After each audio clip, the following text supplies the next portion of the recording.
Hi everyone, today I'm going to be doing some of this page from it's from Johanna Basford's weekly calendar from 2021. There we go, this is the calendar, and this is the week of the 22nd of February, and as you can see it's a very detailed picture. What I'm going to do is just do some of the flowers, so I'm going to zoom right in as closely as I can. There we go, and do a few of them. I'm going to be using my Staedtler Ergosoft pencils. I have got them all sharpened ready, so I think we'll just make a start. Now we've got these very thin tendrils going through, and I'm actually just going to start with those. So I'm going to use number 52 to start with. I'm just going to decide where I'm going to start here. And I'm not going to do too much shading here, I'm just going to fill them in because they're quite fine. But I am going to start some of the leaves. Let me just pop that so it's more in the middle for you, so you can see. So I'm doing quite a hard layer here. My pencil's really sharp, I just sharpened them all. So they're nice and they put down a nice heavy colour when they're newly sharpened. Now as you can see I'm not doing the whole of the leaf, but I'm going to do the leaves on this one. I'm actually going to do all the leaves the same colour throughout this page. I find if you do either the petals or the leaves the same, it makes it look more consistent, and I find some people can do this brilliantly, but if I do lots and lots of different colours on a page, I find that it can look really messy. So I'm just going to talk you through. So I'm doing a harder layer of colour here near these petals, and then I'm just gently reducing the pressure on the pencil and doing less layers as I go towards the tip, and I'm leaving a little bit blank. I'm going to go over with another colour. So as I say, if I do lots of different colours and shades, I find it looks quite messy, as some people can carry it off really well, but for me it doesn't. It can look a bit disjointed. Now I'm trying to find a bunch which incorporates every flower type that's in this design, so we can do a bit of each of them. Now the other thing with this page is the background. It's not a big background on this page, which means that it can be slightly less daunting as a prospect of doing it. So it might be one that you might want to have a go at. I may not. I certainly won't have time in this video to do one.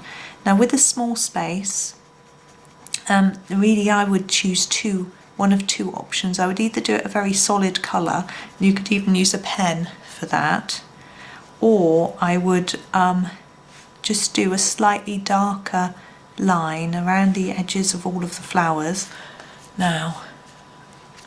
And yes, so do a darker line around the edges of all of the flowers and then fade it towards the centre, so it looks like you've got a bit of shadow around them. I think that can be quite effective as well. So that would be my sort of, for a nice simple background. And some people do all sorts of complex things. I'm just going to pop it up a little bit to do this one. But I try and keep things simpler. Particularly when it comes to backgrounds, they're not always the easiest thing to do. I've got a leaf here. Now, in some pictures, I'll spend a really, really long time, and I'll do quite a lot of layers of colour on one piece. Say for a leaf like this, I might do a layer like I'm doing now, and then do another colour over it. And then I might do another layer, and maybe of the same colours. I might do a darker one here, a lighter one here, and I might end up doing 6, 8 layers, something like that. But here we'll probably only do the 2. But you can always layer up with more. I'm trying to decide where to go. I think we'll do this bit that we see here. I'm just keeping on my camera as on my tripod was playing up earlier, and it kept flopping over, so the camera was just filming right the leg of the tripod. So that wasn't very clever. So I think a screw needs tightening somewhere, but I couldn't quite work out where, so I'll have to have a word with the husband who owns the tripod to find out whether he can advise me on what to do. He's donated this camera and tripod to me, but he's bought himself a new widget to play with. It doesn't quite fit in, does it? I'm just going to zoom out just so we can fit it all in frame. He's got I don't know what it is, it's a sort of handheld little thing that you can use to film when you're walking along. You can use it to sort of make vlogs, so you can talk and walk at the same time and it doesn't wobble, that sort of thing. There's a very different purpose to this one, which is really just a sort of tabletop type camera. Now I'm going to pick this colour. I also think this one goes really nicely. It's tricky to see, it's number 50. It's the very light, almost fluorescent green, and what I'm going to do here is snap the tip and then go over the edges, the ends, and quite hard here, and then just blend it into the centre. And I find that gives quite a satisfying finish to the leaves. You could leave them, oh, my pun, dear, you could not colour in those ends. You could just have it as the sort of white if you wanted, so you can see a bit of the paper. There's no harm in doing that, it just depends what you want to do. I like to see a bit more solid colour. I think if I was doing a background, then leaving some white on the ends would be okay, but because I possibly won't, I haven't decided 100% yet. Depends how long it takes me, because I need to have it done. The problem with the calendar is you have a deadline effectively to get it done. So it depends how much time I've got, and I am going out of the lines a lot, which means that I might want a background just to tidy it up. And I could do one in pen.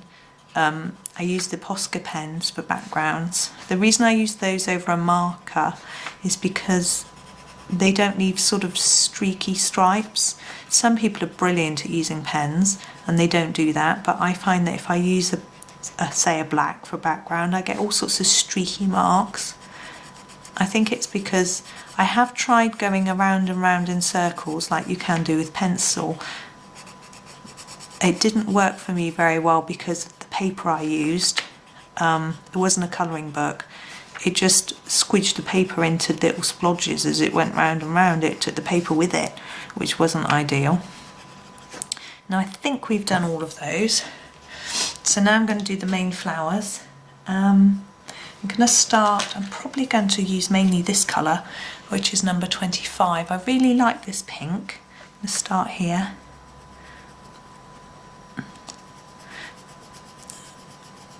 Now I'm gonna, you see what I was doing there? I was doing darker near the centre and then lighter towards the tip. I really like this shade of pink, but find it doesn't really go that well with the other two shades of pink, 3 shades of pink in the Staedtler set. It goes with the red, I find. So I've been, because this is in the 36 set, it's not in the 24. So it's taking me a little while to get used to what colours it works with and what it doesn't. These, I realise these are blank, I'm going to do those later. I'm just going to move from flower to flower, doing the same technique with the pink all the way through.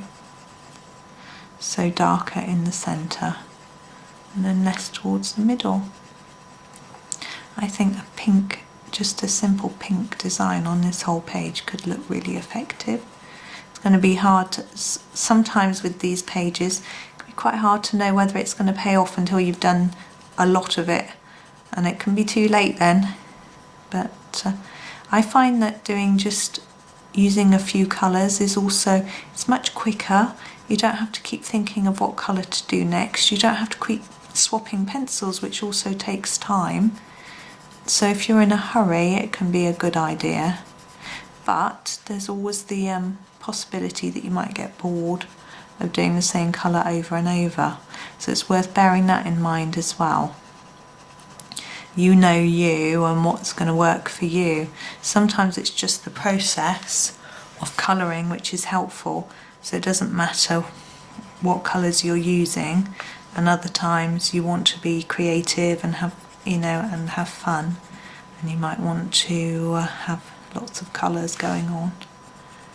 Now the paper on this planner is quite interesting. It's certainly different to the book. I've just been colouring in Enchanted Forest, but it's not a really modern version, so it's not the Johanna's recent paper, but this is certainly different to that. But I still think it's much better than I expected. I thought it might just be really thin and difficult to colour on, but it isn't. I hope you can see what I'm doing. I'm just doing a harder layer and then reducing it towards the tip, and I'm as the same as I am on all of the flowers, but you see I'm missing these bits. I'm going to come back to those in a minute. I'm working through in the order I would naturally do if I was colouring this, not on film. So to do all of one colour first to make it easier for me. What I would of course do is do the whole page, every bit of this colour across the page, whereas we're only doing this selected section at the moment. As I say, I will try and get it finished so that you can see the finished picture. And then you can decide if you think it's too plain or if you want to do something similar or something quite different. I think when I did this picture originally, because this is from World of Flowers, I'm pretty sure I did it in oranges, different orange tones. You can see it. I've done a flip through of my World of Flowers because I finished it, and it's here on the channel somewhere. I do have a playlist for flip throughs of completed books, so you can have a little look. I've actually completed every one of Johanna's books, of her main books, not the calendars and all those sorts of things. But I've never had a weekly planner before, so I've completed all of her books, so you can have a look and see what I've done. I find it can be quite interesting and to see what other people do. And I've completed 2 copies of Secret Garden, and there's a flick through of each, and then also a comparison one comparing the 2 books, and that video is really popular. I don't know if people are interested in seeing how I've improved, or if it's just a bit of a different video. I don't know if I've seen anyone do one like it before, so it seems to have taken a lot of people's interest.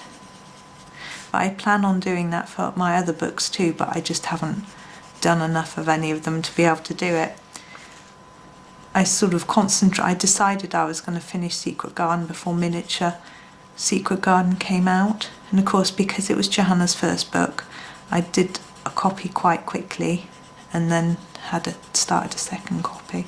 But the thing is, the more books she brings out, the busier I am doing different pictures from different books. There's so many lovely pictures to pick from.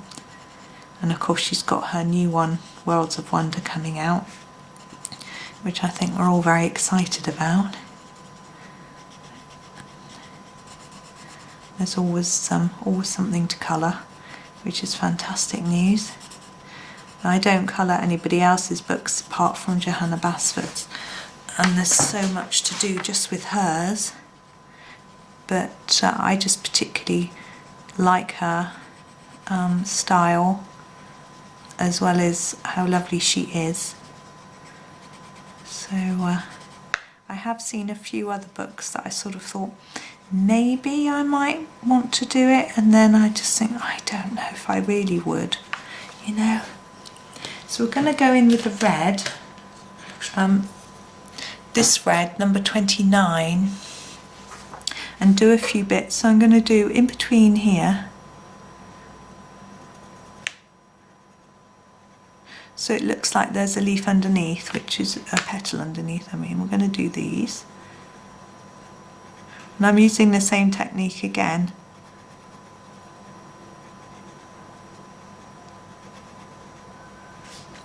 these.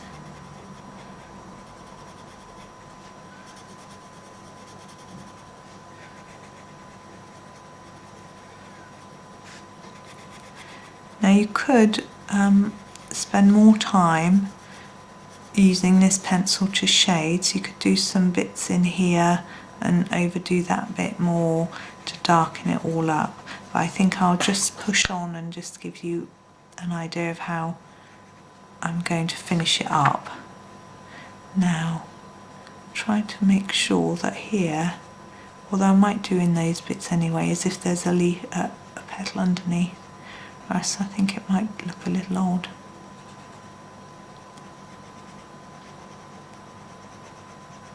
There we go. And we've got these to do. I'm going to try and do them a little bit darker near the centre. But it's quite a small space to colour in. But there we go.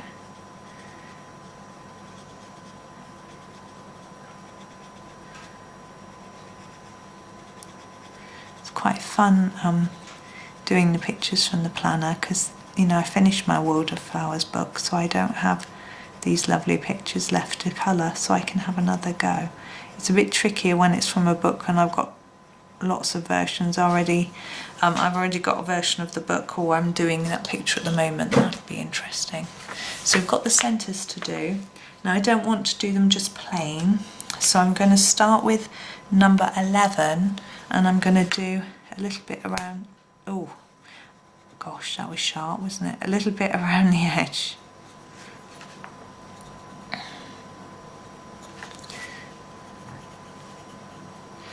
And you see I'm doing circle movements so that it's easier for the colour to blend into the next colour that I'm going to put in.